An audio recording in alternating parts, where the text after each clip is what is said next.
the level of energy and effort that we can put in it, just it has to be different. Yeah. I mean, now that's really a good question I'm going to ponder on, like when or who, when, where, how do we worry about the small stuff? I think you just worry about what gets you riled up,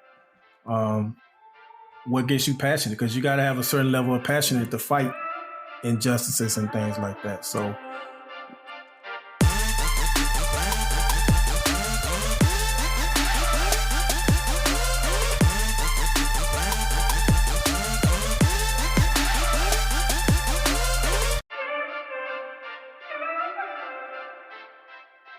What up is Three Brothers No Sense, your favorite barbershop style podcast. I'm Tavares Ferguson, aka Ferg, joined my co-host Buff and Razi. Fellas, what it do?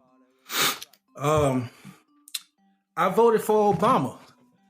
That's the new, I just want people to know that's the new I have a black friend. So when people say that as they're trying to justify their reasons for supporting 45 and other ridiculous policies at times, they try to throw that I voted for Obama. That's usually a lie, or B, that doesn't matter. That doesn't even matter. But it's usually a lie. I just want people to know that. Like, that's supposed to make you say, okay, well then you're a reasonable person. You're good. Just want people to know that it's not. Speaking of supporting certain candidates, she didn't say she supported him, but Janet, come on, Janet. Like, just that's all I'm gonna say. Just come on, Janet. Come on. Yeah, come on, you could tell she gets her news from her brother, right wing media. Like, yeah. Allegedly, Randy is a big 45 supporter. I don't know how true that is, but yeah. So that was kind of disappointing, but I do think D.L. Hughley went a little too hard in the paint at going at her with his clap back. I mean, it was funny. Don't get me wrong, it was funny, but it's not like, listen, people are allowed to support. And again, she didn't say she supported him, but just that she repeated, one of those talking points was kind of disappointing. But even if she said, I like Trump, I don't think that's a reason to just go at her. In fact, if you're rich, I kind of understand why you support Trump. I get it. Mm-hmm. It's disappointing, but I get it. So last but not least, man, I mentioned it on my post, but Marcellus Williams of Missouri. Yeah, Missouri. Yeah. He was, let's just say he was killed last week by the state. I didn't follow the case or anything closely at all, but by all accounts that I saw, he was guilty, or at least not having enough evidence to hold up that guilty verdict. And when the prosecution and the family of the victim is against you killing him, then I think there's a legitimate reason to say, maybe we shouldn't kill this guy. Let's look into it a little more. But nonetheless, they killed him. I saw some people upset, and I just want to just reiterate that I'm just against the death penalty 100%. You get rid of the death penalty, there will be no Marcellus Williams. It reminds me of our war on terror. We are willing to sacrifice killing innocent people just to make sure we get all the bad people. And I'm not okay with that. And miss me with the hypothetical, well, what if it was your daughter being raped and killed? Yes, me personally, I would want to kill them. But I don't expect a sanctioned state to go off my impulses. So again, it's just another reason to get rid of the death penalty. Condolences to his family and what they've gone through with this. But that's all I got. Yeah, so I was going to kind of hit on that. Marcellus Williams was, Williams. It was from a 1998, I think, St. Louis stabbing. And his trial, he was convicted in 2001. So he's been serving since 2001. And he's been up for death penalty twice. Did you know that? So yes, they spared him in 2015 and 2017, and then in 2024 they go through with it.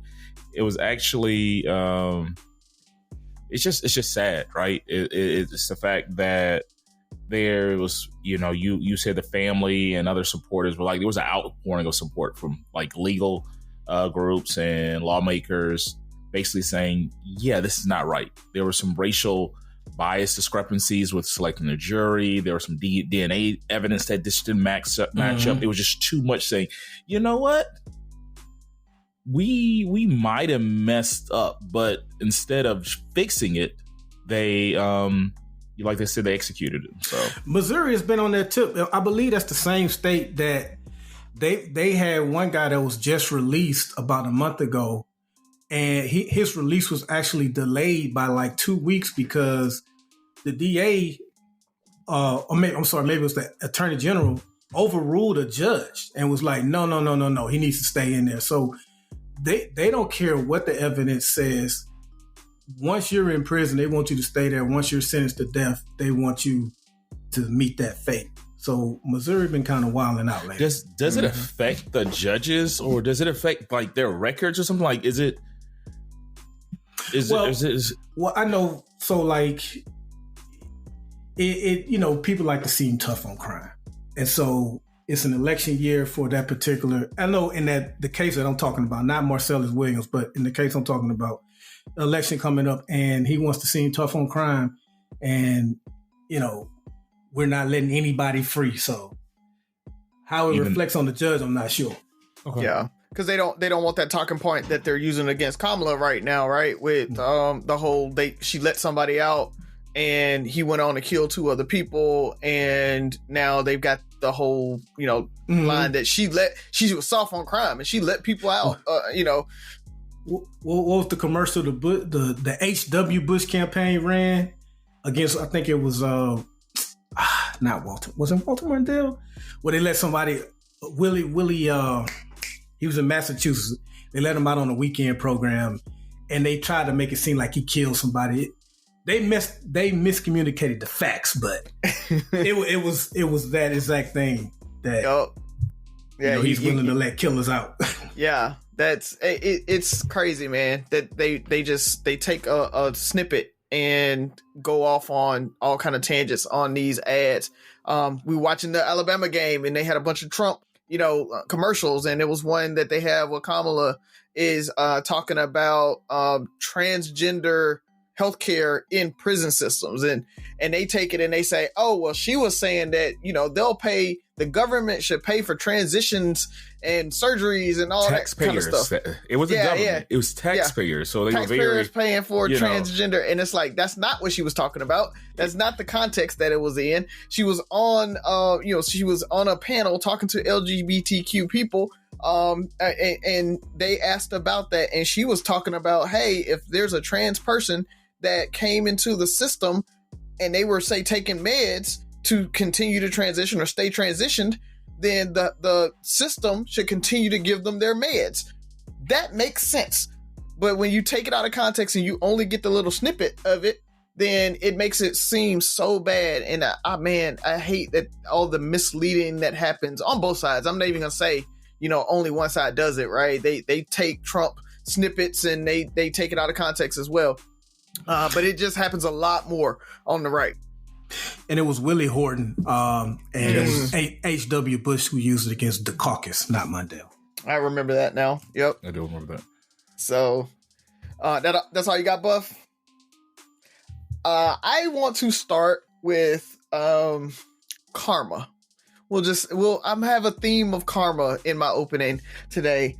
First of all, I don't know if you guys remember the whole affirmative action thing that happened where Asian Americans sued Harvard for affirmative action. They were saying that, hey, it disproportionately affects them, yada, yada, yada. We don't think that, we can get in on our merits and all of this. And they won, right? And it actually screwed up affirmative action for universities, and it opened the door to the anti-DEI legislation that we talk about a lot here.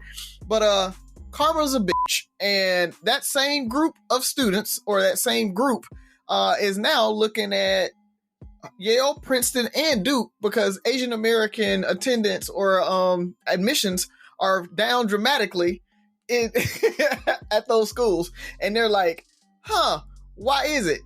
And I just want to say, maybe if there was some program that, could make sure that you affirmatively were looked at and could take actions to make sure that, you were admitted based on your merits. But unfortunately, we can't do that anymore because you guys sued Harvard and said that we couldn't do it anymore. So F you to that group. And it is what it is. Karma at its finest. Along those same lines, though, T.I. and Tiny, they actually just won a lawsuit for, I want to say, $71 million against, Yep. go ahead. Yeah.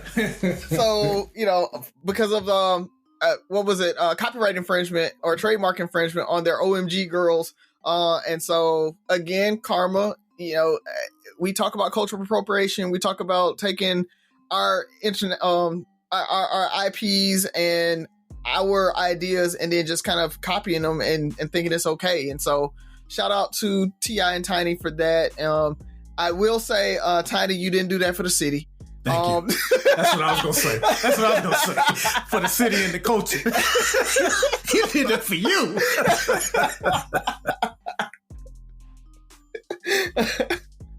So, yeah, but again, it's karma, man. I love it. And I just want to wrap all of this into a big bow. And for the music lovers out there, I just want to let y'all know that, we got a hit new single coming out. Mozart dropped a single last week. They found a orchestra or symphony. It's about 12 minutes long that he wrote, and for the first time, they found it, and an orchestra actually played it and recorded it. So Mozart has officially dropped a single. 200 years after his death? So pretty dope. Just to kind of think about that. I want him to win a Grammy or something like that. Just to be like, I still got it. But that's all I got, man. You don't think Mozart still has it? I don't think Mozart is going to say, I still got it. He better not, at least. They need to put DJ Khaled in it somehow.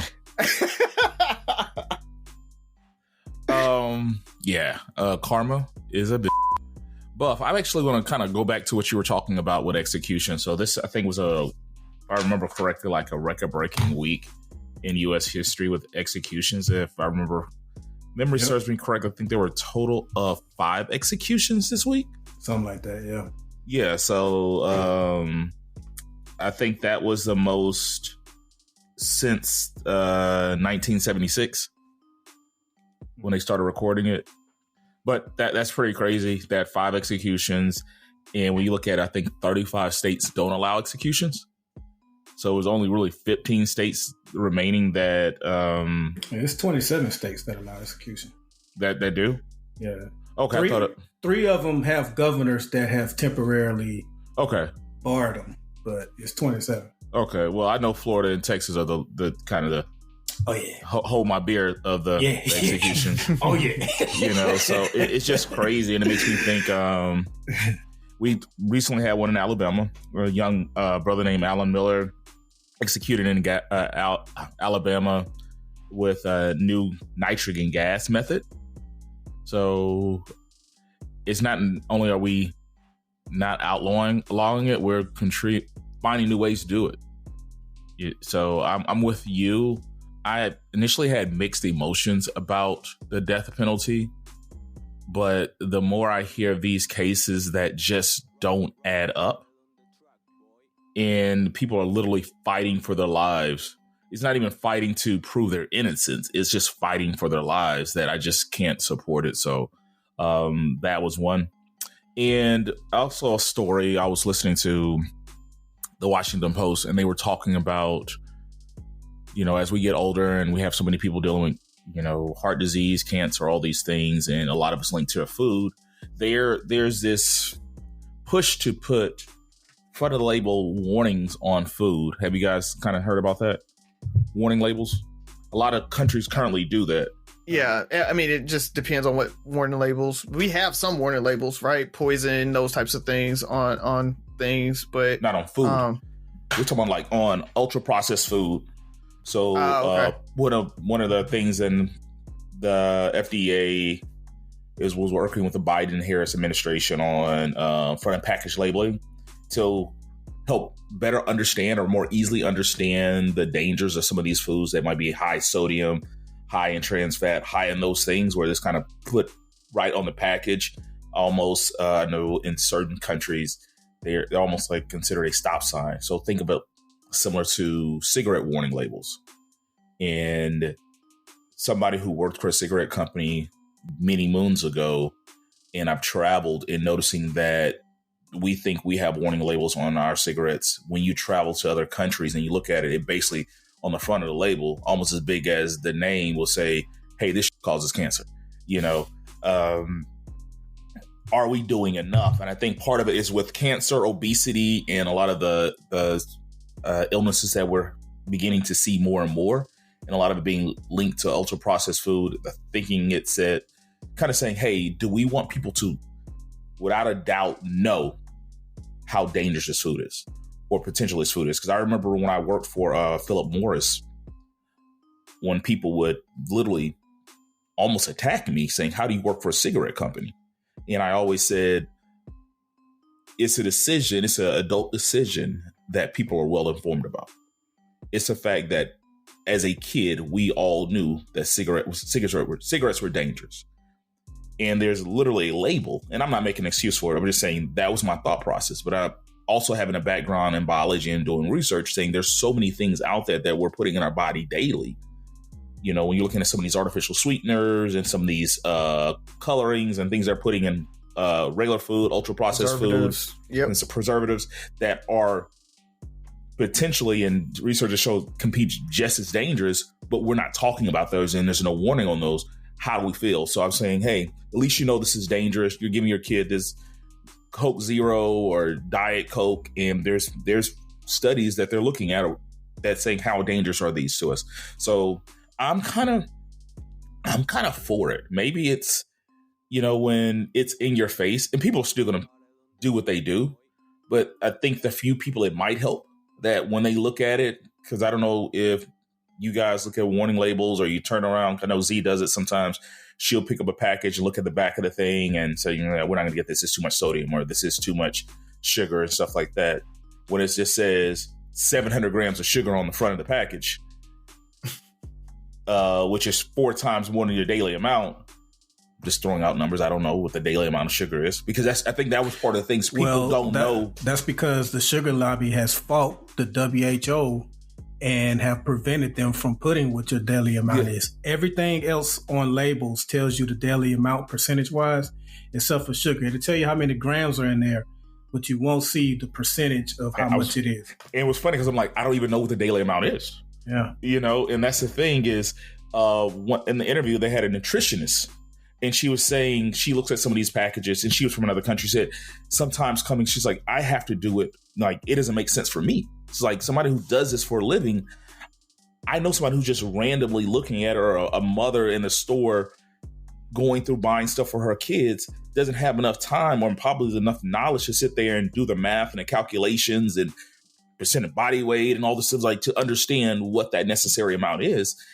Rather than, hey, this is 4 times your daily carbs or whatever those warnings would be. So I'm very interested to see how that would pan out, even though, there's a lot of manufacturers, a lot of food companies who are going to push back on it.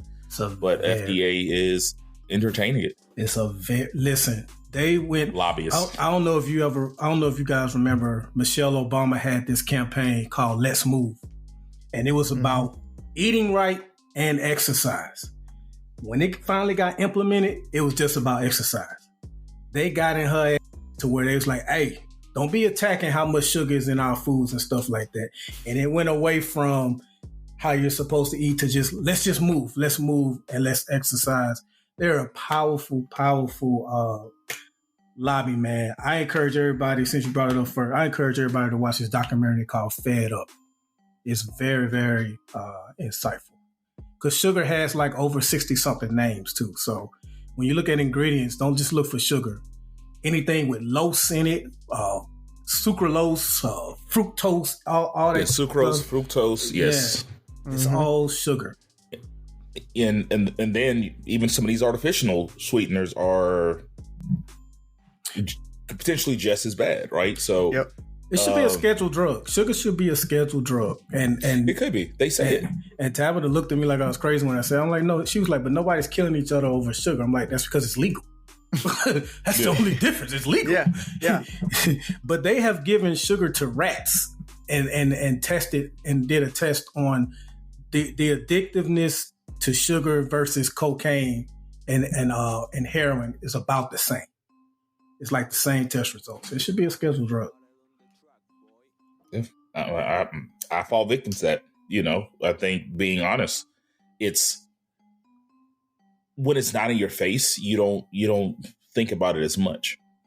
Yeah. When it's in there, it's hard to ignore. Even think about if you bought it and you gave Jasmine or Sophie or Ollie a Nutri-Grain bar, and we're thinking it's healthy, and it basically said, don't eat this shit.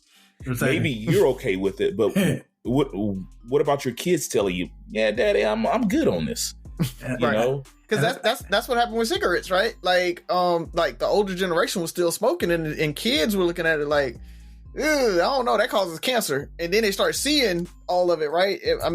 Bringing that attention to the outcomes and everything like that, I think makes a huge difference for especially the younger generation that are just kind of starting to make their own decisions on whether they want to use those things or not.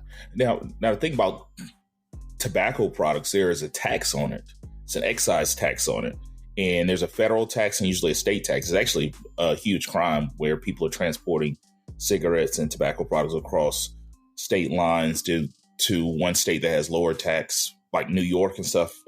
Is when I left in 2009, the tax on a case of cigarettes was $10 a carton, which was $1 a pack. It could be twice as much now, but the state tax might be 40-50 cents a pack. The government's making money, and so it behooves them to continue the cigarette game. It's called the excise tax.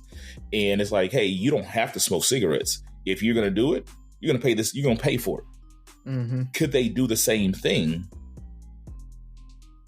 I doubt it right now, because there's so much sugar in so many different things. You're basically, we talk about these Trump taxes that Kamala likes to call it with the tariffs. It would be essentially that you'd be increasing like all the prices for household goods and stuff for everybody based on that. We've seen places like New York and California attempt to do something like, I think New York was taxing big gulps and things like that. But when people think sugar, they think sweets. It's not just sweets. It's if you go in there and make spaghetti, it's in your spaghetti sauce. If you go in there and like it's in your bread, it's not just dessert. I think sometimes people just think, well, I don't really eat that much dessert. That doesn't matter. If you eating pasta and bread and starch, you're eating sugar. Mm-hmm. Yeah, it's very interesting, and I mean, I try to be healthy-ish, right? Because I worry about that. I mean, and because I don't want to lie to the people, right? But it's hard. And so I know there's certain areas now. I know there's certain companies. I'm working with a new company now, and in their cafeteria, they promote healthy eating, where in the cafeteria, the things that are considered healthier are there's cost savings to it, right? There's a lot of health plans and stuff that does that. Like if you're doing certain things, you're eating healthy, getting, certain amount of physicals involved in, some kind of athletics gym, something like that, where you get benefits. They're trying to do that at my company now, where if you're eating out of the cafeteria, a Nutri-Grain bar might be half the price of a Snickers. Or, if you eat at the salad bar or whatever, is a lot cheaper than getting a burger, where in the real world, it's usually more expensive to eat healthier. Mm-hmm. And so they are trying to reverse that thought process, encourage healthy eating and healthy living. I don't know if there's really no way to do that in the larger society.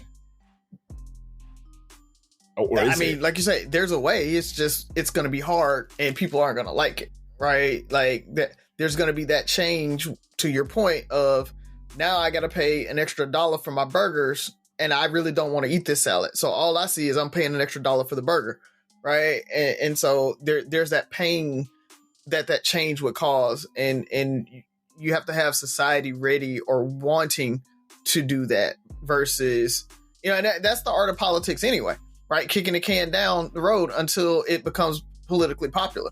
That's really ultimately what you're going to do is either the politicians are going to have to take the knock and do it and then see it come to fruition after, right? Your Obamacare, prime example of that, right? They took the knock knowing that it was politically unpopular for a second, knowing that it would actually help and become popular later on.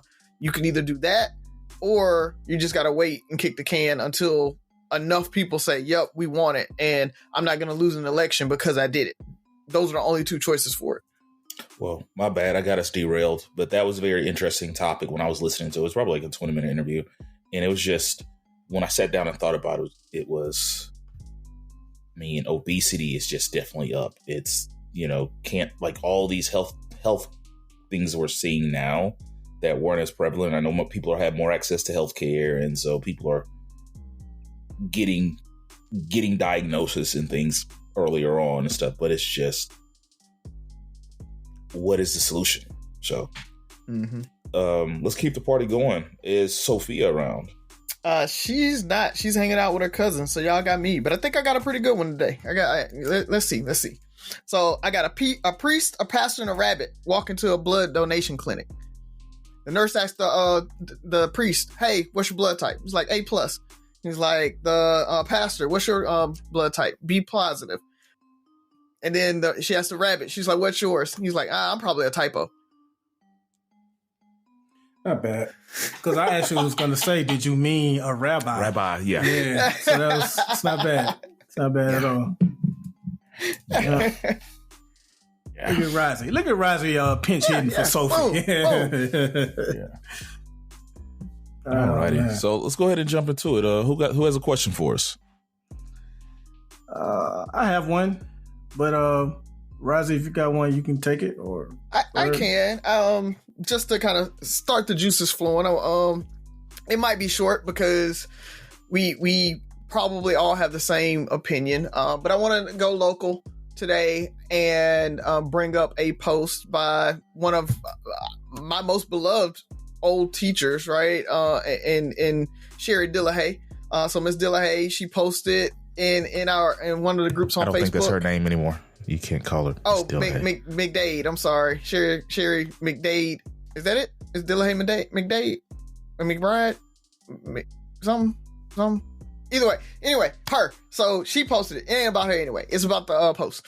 So the post said that she wants to, or that the board is trying to rename John L. LaFleur to Tomanville LaFleur High School because they're moving LaFleur back to the location that Tomanville was at so that they can expand because it's getting bigger. They need more space, yada, yada, yada.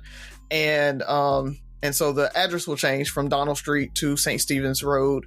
And they're going to expand a little bit, but they want to rename it to Tomanville LaFleur High School. And not necessarily just about that. I'll kind of explain to the listeners out there. Toman was a Confederate general or colonel or something like that. And so the area.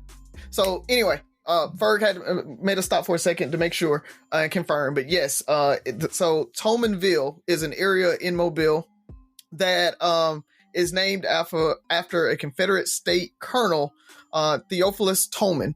And so before they named the school Tomanville, or the area Tomanville, then they named the high school Tomanville. It was Central High School. And so it was Central High School. They named it Tomanville High School. And for a few years, it was Tomanville.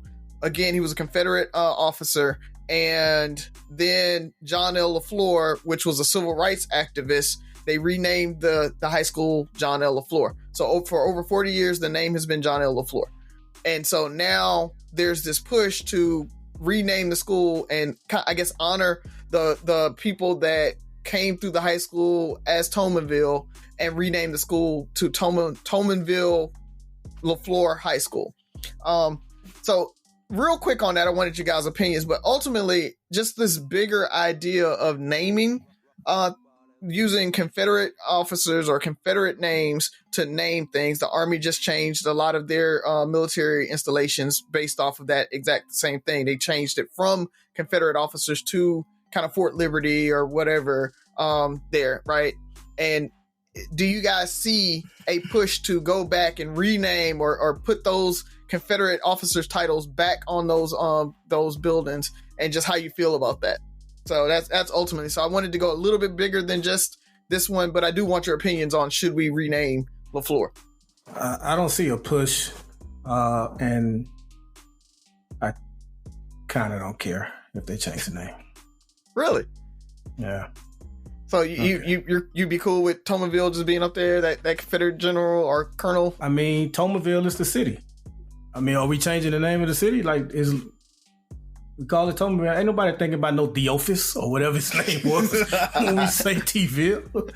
So most of us don't even say Tomanville. We say T-ville. We say Tomanville. You respect Tomanville, baby. Well, in the larger scheme, I see what Razi's saying. It's just like, well, if it's cool with Tomanville, then why not be cool with any of the Fort Bragg and all the other ones that we renamed, right? Like we're sounding like them when we were trying to rename them and take those names off, and they're saying, dude, we don't think about that anymore. That's just the name. So I'm going to take this approach. I see when I first heard it, I really didn't care, and I actually thought it might be a good idea because my mother graduated from Tomanville, right? So let's back up and make sure everybody. Well, I'll say how I think about it. I look at Tomanville area. That's where I grew up. That's where I went to high school. That's where my family was at, right? So there's Tomanville the area. Then there's Tomanville the people.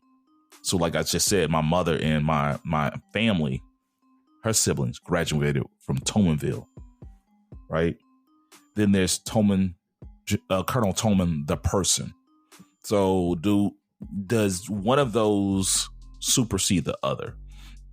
And this is where I kind of lean towards not changing the name, because the school currently is John L. LaFleur, right? It's just not LaFleur High School, right? It's named after John L. LaFleur, who was a civil rights activist.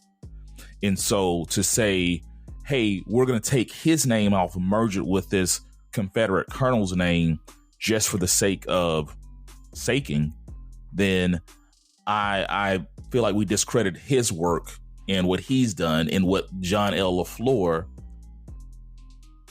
did for the city, became an activist, and as well as what the school has done. So do you drop off the John L? Yeah, that's what I mean. Yeah, it's weird.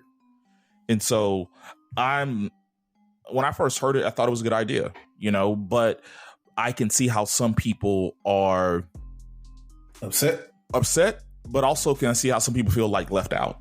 But I think, like Razi said, when we're talking about them and the people who I went to basic at Fort Bragg, I did this. And so you're connected to something that might not necessarily be a situation that we should continue to support.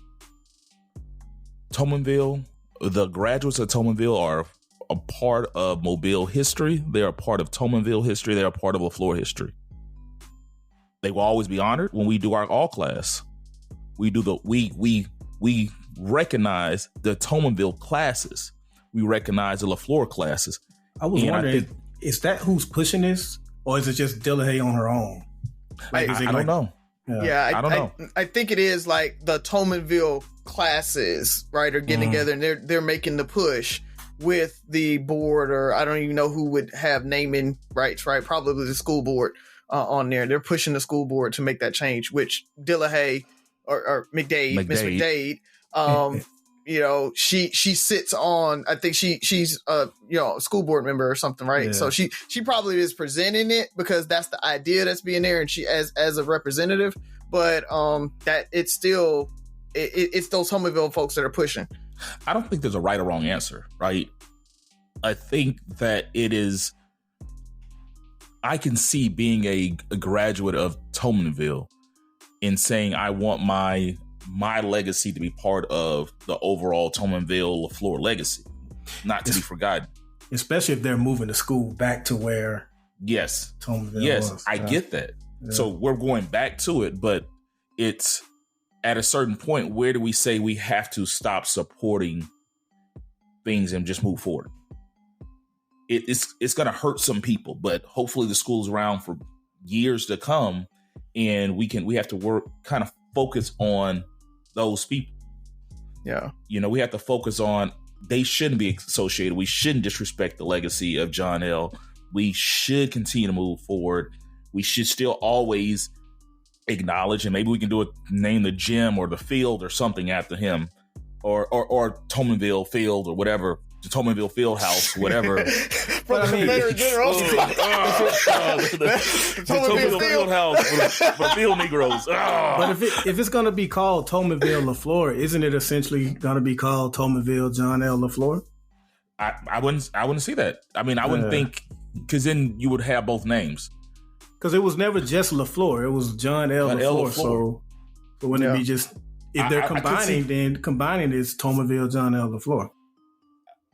Well, I mean, I don't think they're like they're renaming. It's just the name, or the one that they're proposing is Tomanville LaFleur High School. So I don't know if they dropped the John L. or not. What do you think? But LaFleur is John L. Wasn't his name? Yes, but they don't necessarily have to make the official name John L. LaFleur. They could just say Tomanville LaFleur High School, and that be the name, the official name. So we're potentially dropping John L. to replace it with Tomanville. Yeah, right. So it'll be TLHS. So I assume you care. Who, me? No, Razi. Me, I do care. Okay. And really, it's that legacy, right? Naming conventions matter a lot. It's especially when you talk about legacies, right? You watch Billions, right? You remember when he was trying to get his name on the little thing, or whatever on Billions, or was that Succession? I think that was Billions, where he like the art museum or something. He was trying to get his name on it. But when you talk about philanthropy, when you talk about like a city, right? That legacy, that name means something, right? And for when you change the name, that you also have to think about, why did they change the name? They changed the name from Tomanville to John L. LaFleur because they wanted to honor the civil rights activists, and they wanted to strip that name off of that building, and not have to do with that or that history or that legacy, right? So it's bringing the people's legacy, the graduates and the folks, and bringing their legacy forward, but at the same time, you're bringing the legacy of that. And I am a staunch proponent of not naming things after Confederate generals and racist people. I just don't want to do it. And so when it comes down to it, that's really what I care more about. It's like, if it was Pritchard, right, and they were like, we want to name it Pritchard LaFleur, and I don't know the history of Pritchard, that might be a racist name too, but if it wasn't, then I would be totally fine with them renaming it. So it's not necessarily the renaming, it's what they're renaming it to, or where they're trying. I don't want to go back. I don't want to go back to that. And when you talk about that, and that's why I said, let's look at it from a larger scale. If that's the case, why don't we just go ahead and rename Bragg from Liberty, just call it Bragg Liberty or whatever? Like, the same things that we fought to get those names off of these buildings and off of these posts and off of that stuff and rename those. I think it's the same reason here that I'm vehemently opposed to it. I mean, I don't want it changed, but I just don't care enough. It's still, like, even if you leave it John L. LaFleur, it's still in Tomanville. Yeah. And Tomanville is still in Alabama. So I get it. I mean, but every little bit counts. And to your point, I don't think anybody's going to call it Tomanville. Right. They're still going to call it LaFleur. Like, most people don't say Matty T. It's just Blunt. It's just Viger. It'll just be LaFleur. Yeah. So he's not being erased, but that's my thing, is you're in a black community for all those, right? Because those are the three schools, and Williamson. So those are the four schools in Mobile that are named after African Americans, right? And so I take pride in that. Well, high schools, yeah. I take pride in that. I take pride in that they're named after African Americans. They service African American communities. I really do take pride in that, and so to have that legacy with that name matters to me. But to your point, if they rename it, am I not going to go to all class, or am I going to stop supporting the school or anything like that? I don't care enough for that, right? It's not one of those things that I'm going to protest and I'm going out and anything like that. I don't care that much, but I do care enough to have the conversation and make my voice known on it. I'm with you. So it's not a foregone conclusion. It's just something they're discussing right now. Yeah. Okay. So, well, there's conspiracies out there, right? People done put their tinfoil hat on. Is that, this is their change, process, and so they're getting it out there to get us riled up, but it's pretty much gonna happen. So I don't know if that's true or not, but that's some conspiracies out there that it's already a foregone conclusion, and they're just kind of putting it out there to make it seem like they want feedback. Okay, I definitely would like for it to stay what it is, but and maybe I should care more. You're convincing me, Razi. Maybe I should care more. Because I was for, them taking down those statues and things like that. But I don't know. It's just so much bigger stuff that I'd like to see us get riled up about. So, but yeah, I think overall I'm with you. What's funny is that same statement is probably when they mention taking down a statue, the same thing, that same conversation. Somebody else says, like, you know what, that's been there for years, and this is in this, and it's part of the Mobile landscape, or part of the Georgia landscape, and it's just like, yeah, but the dude was a douchebag, and he sold slaves and raped women and all this stuff, and whatever it is, and it's just like, both can be right. That it needs to be taken down, but there are bigger issues. Yeah, there are bigger issues. Yeah, and so I guess who's supposed to worry about the smaller issues? good question, right? Yeah, like is that a real, like, is that how we get sidetracked, right? It's like, hey, don't worry about this, and it seems like so many little things start off as small, just like how the school systems, and when my daughter, because we're in Texas, when she starts learning about slavery and African American history 10 years ago, this isn't new. We got here because the smaller issues led to big issues, and we never worry about them. And we still don't worry about them, for the most part, because it doesn't affect our daily lives. I don't know, Buff, man. You got me thinking.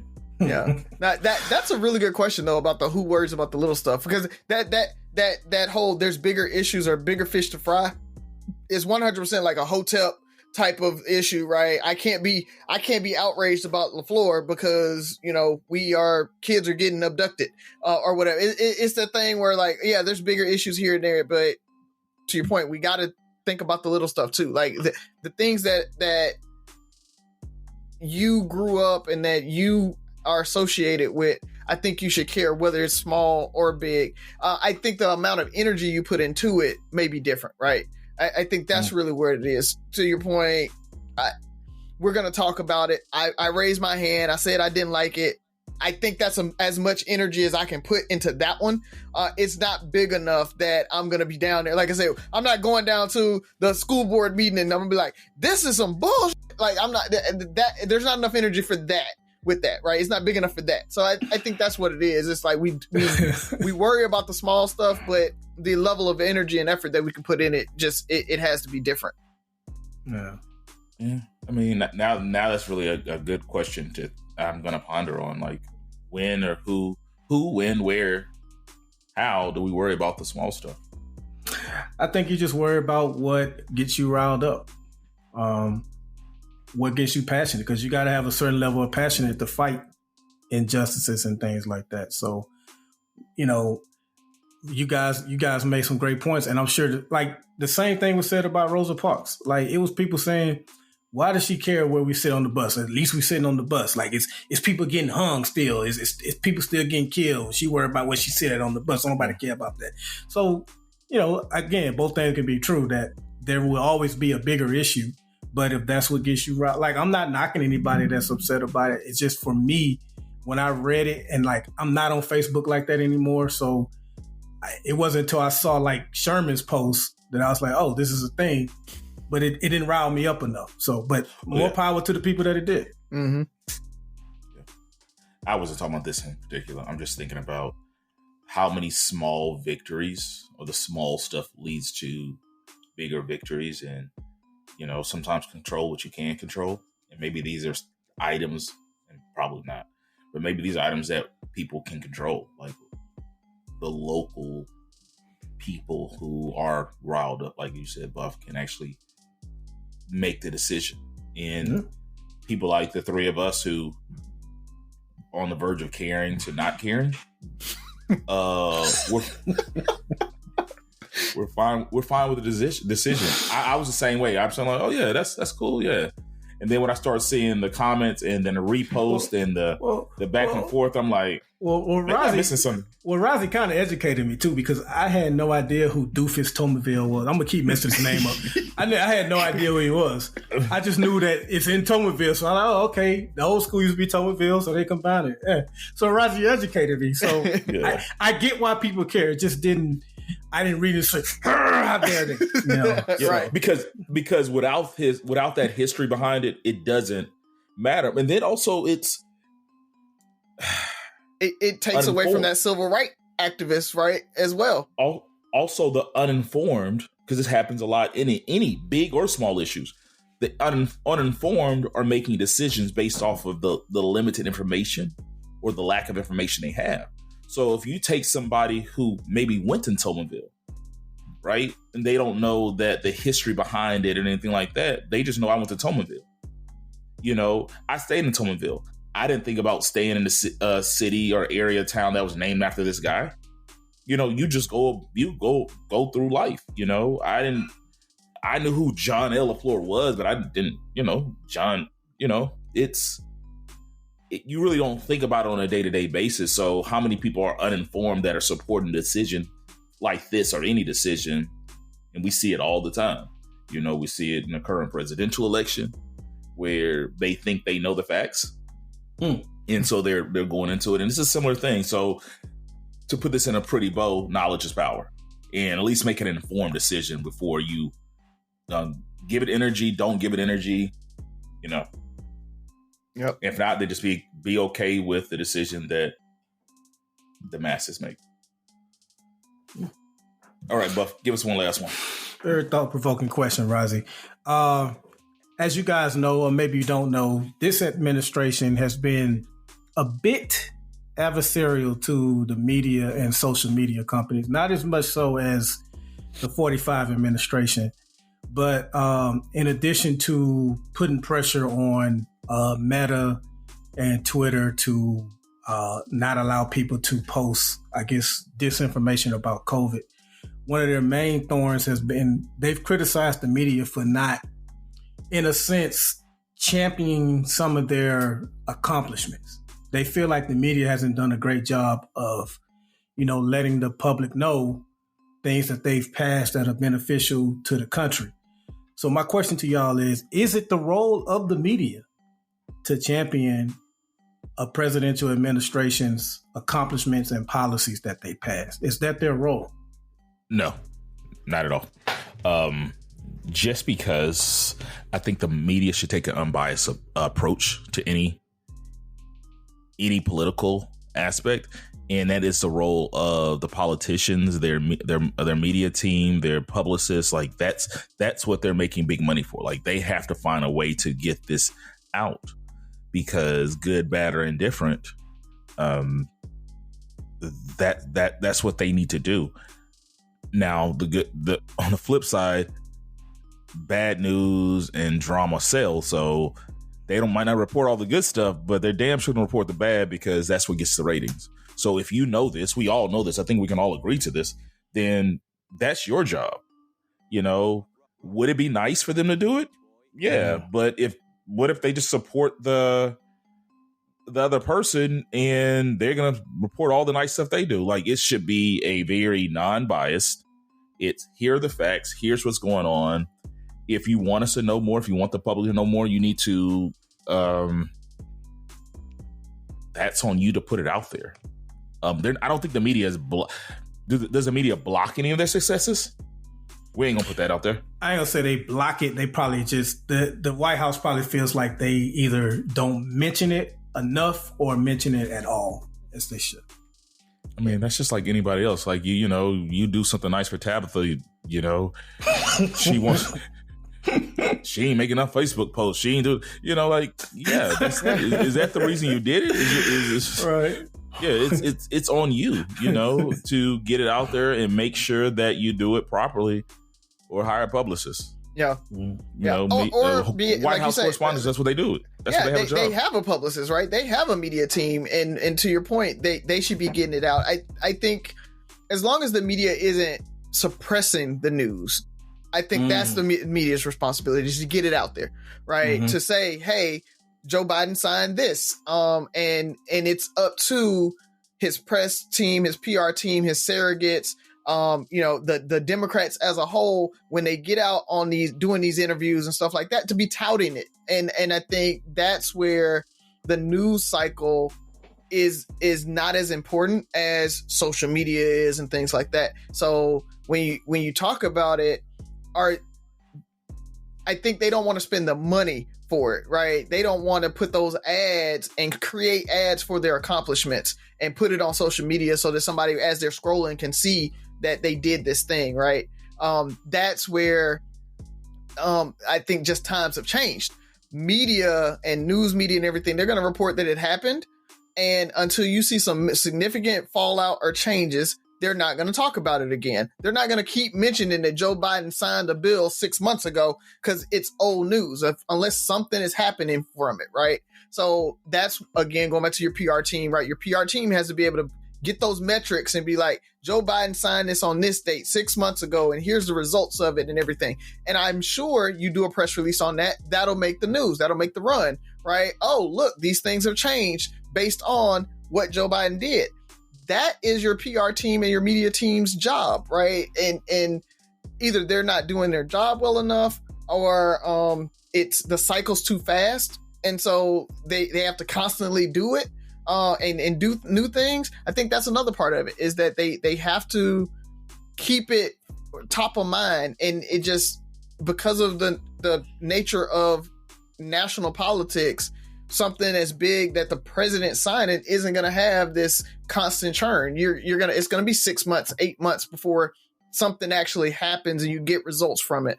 I think just the nature of that, they're going to have to do better. And I really think the answer is social media. I think it's those surrogates, as they go out and they do these stumps, they've got to lean into the AOCs of the world and these social media savvy folks that really have these large followings that are able to kind of do that.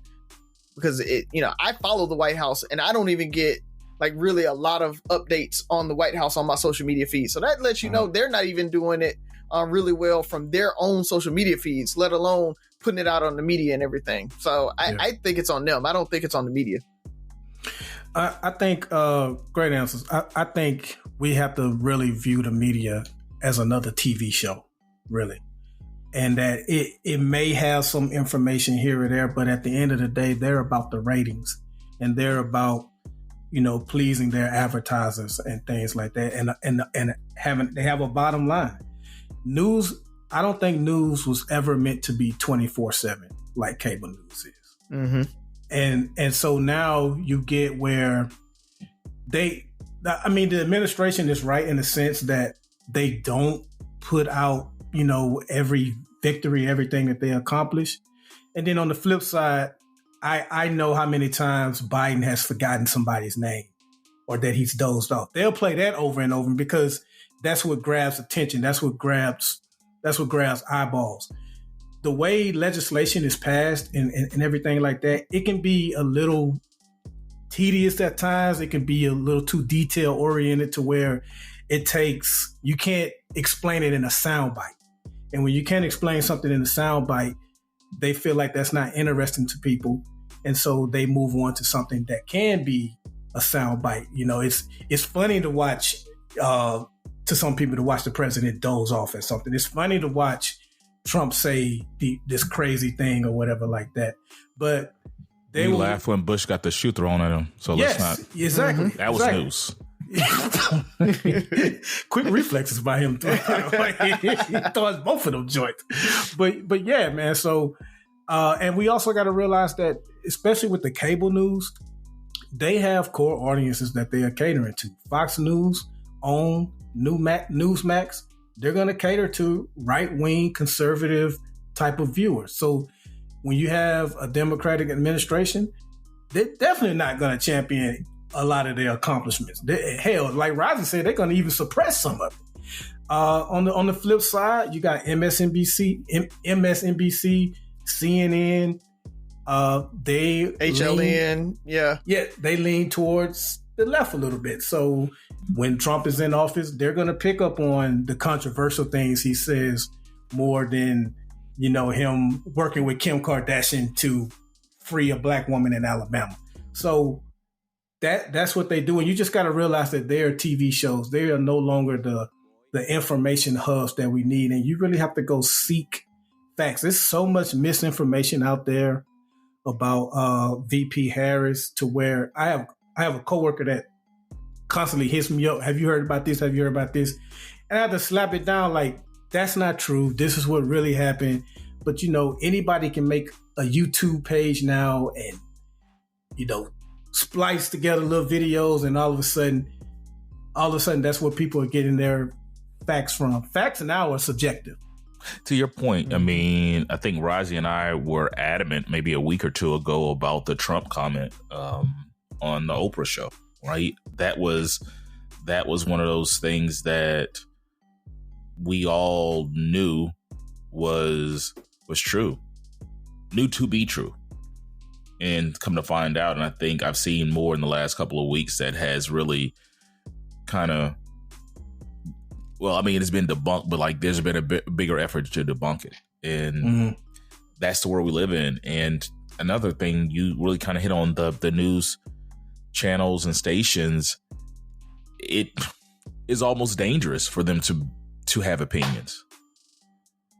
I think more so now, maybe when I was younger and I didn't pay as much attention, I looked at the local news as the local news, and people not being unbiased, or the news not being unbiased. I just remember it being informative. And now it seems it's very much politically aligned. And what Biden or the administration is saying is true, that, like you said, that they're not reporting as much, but back to what I was saying, I just wish it was unbiased. Report the same. It's the fact that I was gonna say, you got a major news network whose talent personally texts the former president, and when he was in office, they personally would text him, things to say or things like that. You got Democratic administrations that personally email MSNBC talking points so that they can repeat them on air. So they're just not the information hubs that they should be, or that I would like them to be. They're TV shows for the most part. Mm-hmm. Yeah, and I think they've come out and said it, right? Like, we aren't news, we're like news entertainment, right? Like, they do when they need to defend themselves from libel and perjury. Because Fox News said this one time, they was like, we're just entertainment until 7 p.m. We're news at 6 p.m. Eastern time to 8 p.m. Eastern time, and then we're entertainment again.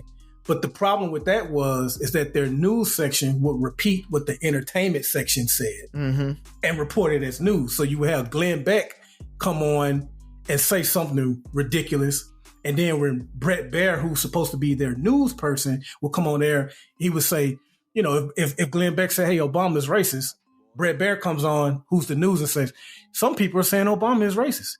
Yeah, motherfucker. The people at your company. Yeah. You know what? It's funny when you bring up entertainment. For the last several years, I've looked at it similar to WWF versus WWE. Mm-hmm. Growing up, I think we embraced the WWF. Many of us thought it was real, right? And now WWE hangs their hat on being entertainment. They're not trying to fake you out or make you believe that this is real. enjoy the show, enjoy the characters, enjoy the perspectives, enjoy the story arcs. And that's what our news stations have become. They're the WWE now. That's good. It is. And I think it's ingenious and dangerous at the same time. Because for the novice person who doesn't sweat the small stuff, doesn't have enough time or the energy to research what's really going on, they either take it at face value, or they don't take it at all.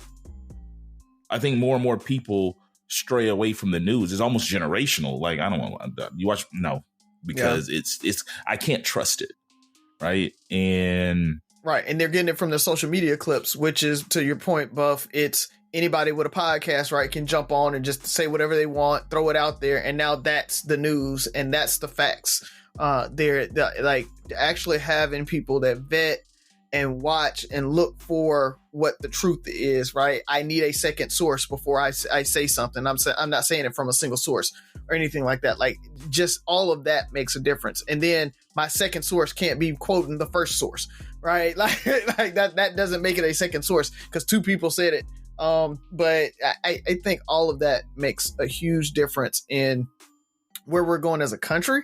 Buff, you talk about all the time how social media is kind of killing it, but I think this shift in the news is really hurting us probably more than what social media is. Because I think if news sources stay true to being news, you could at least go and follow those news sources and say, I know I'm getting the real news from these sources.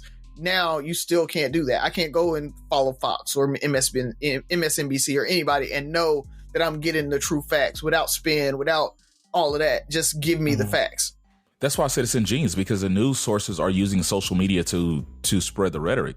They know you're more likely to look at a post from Fox, CNN, or whatever, or a retweet than to go sit down at 6 o'clock and watch a show for an hour. So we're quick hits. A 30-minute clip gives you all the information you need to know about all the politics you need to know for this election. That's it. People aren't going to watch the debate. I can watch a couple of clips from the debate on, Facebook, IG, or whatever. It's scary. Speaking of, we drop Monday, and the vice presidential debate is on Tuesday. So make sure you guys go check that out. Yep. That's all I got, man. All right, let's go ahead and close it out. Man, informative opening at the top of the show. That was damn near a question in itself, talking about sugar. Again, I just want to reiterate, watch that documentary called Fed Up. It's very good. But all I got, man, is one, I found this interesting south of where Ferg lives, Galveston Island. It's kind of like them versus Mother Nature in a sense. In 1900, they had a real bad hurricane, and they decided to build this 17-foot wall to try to protect them. And since then, more and more people have been moving there. And it reminds me of like South Florida. Like, a lot of people move there, and you probably shouldn't, because more and more of the land is washing away. And so like Galveston's population has increased by 12% since 2010. And they have this, I think, program called Ike Dike, where the Army Corps of Engineers and the government is like investing $57 billion to build an even bigger wall, and a wall that covers more of the land in hopes of it protecting people so they can continue to build condos and things like that. And it's like, I get it. As someone who wants to move to Florida, I get it. But it's going to be interesting to see who wins out of Mother Nature and people, because Mother Nature is saying, don't move here.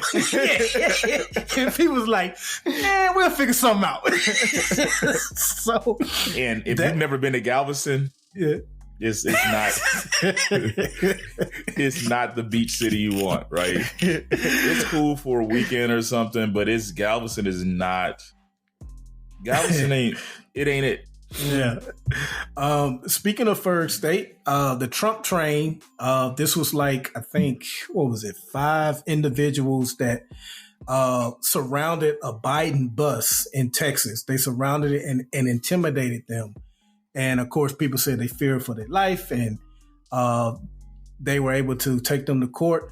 and the court cleared them of any civil rights violations and things like that. The only thing they had to do was they had to pay the bus driver $10,000, and they had to pay $30,000 to the 3 other people who were in the bus that filed charges. So the people who, they wasn't going to vote at the time, so I can't call it voter intimidation, but in a sense it kind of is. You're surrounding people that clearly support one candidate and you're trying to intimidate them, then maybe it is kind of voter intimidation. I don't know. But the court said, nah, they're good. And last but not least, man, I just want to implore people, look, as someone who battles weight, who tries to work out, but still eats bad more than I should, I get it. It's been a lifelong battle with my weight. So I get it. Everybody wants to look good. And of course, social media, everybody focus is really on looking good. When they take them pictures, I know ladies, you're tired of hiding your belly with your purse and do that certain angle. And fellas, I know you're tired of sucking your gut in. I get it. Before I continue, I want y'all to know I get it. But stop taking all these people's Ozempic. That drug was made for people with diabetes. Wegovy, Ozempic, all of that is for people with, not for your lazy ass who don't want to go to the gym to lose weight. Do it the natural way. And I get it. It's hard. It's hard. You work out for a week, you expect to be down 20 pounds. When the results don't come fast enough, you're looking for a quicker way to do it. I get it.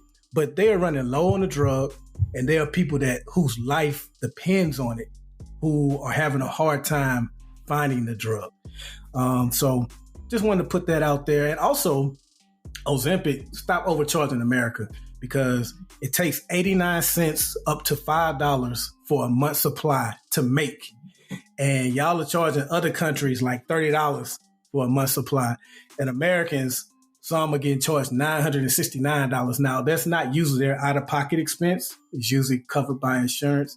But still, as Senator Sanders says, stop gouging the Americans. I mean, come on. Mm-hmm. Y'all can do better. But again, it's made for people with real health issues, not because you want 1,000 more likes on your IG picture.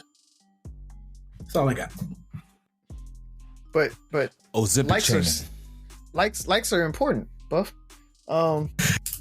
Speaking of things they clearly are. Yes. They clearly are. Speaking of things I like, I just want to shout out to some HBCUs out there. And so first off, shout out to Morehouse. One of their alums, James Jeter.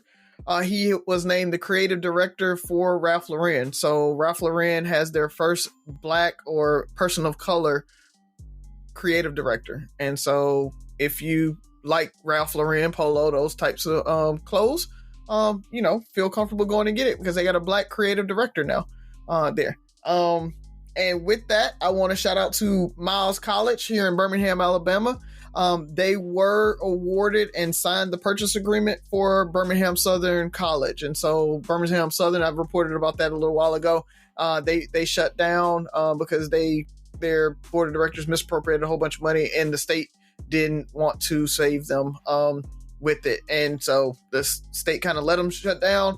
But cool for Miles College, because they actually won the bid, and so they should be purchasing that campus, which puts them much closer to downtown and UAB. They'll have 2 campuses, one in Fairfield and then one here in Birmingham at Birmingham Southern campus. So kind of cool for them, a big expansion there. And shout out to him, because so hopefully they'll sell me one of these buildings and I can move my school there. So that's what I'm hoping for. So I'm excited for that. So once they get everything closed, I'm gonna be up in there talking to the president, trying to get us a school on one of the buildings over there. So hopefully I can report that out to you guys later on, maybe a year from now, a year and a half from now. So I called it first here, but that's all I got, man.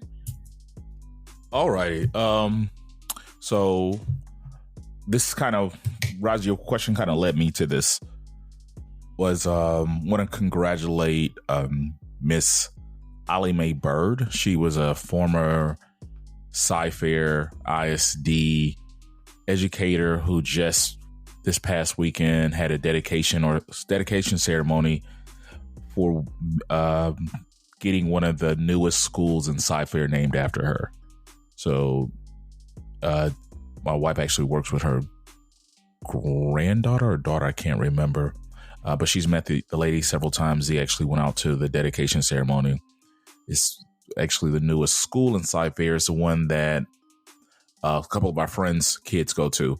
But I say that because it was such a heartwarming thing. I know Z said she was really choked up, and everybody was choked up because of the impact that she made as a Black educator in Cy-Fair. Everybody knew about her. And it makes me think about the importance of that name and the importance of maintaining and honoring the people who deserve it and not tarnishing their legacy by those things. So hats off to you, Miss Bird, and the Bird family, Bird Elementary School over there in Cypress. So names do matter. People do put in the work, and they are honored for a reason. And sometimes we just gotta possibly fight for the right to keep that honor alive. But outside of that, just want to thank our listeners. I know you've been rocking with us going on 5 years now. Yep. And I don't know if we say thank you or I say thank you enough. This is it's been an honor. I know our listeners go up and down, but for the people who stick with us or send somebody our way or just comment, it's good to know that they're hearing us. They're still supporting us, and thank you. And that's about it. 3 brothers, no sense. 6 rules of podcast. Listen, like, share, subscribe, comment. And most importantly, listen again. Talk to you next week.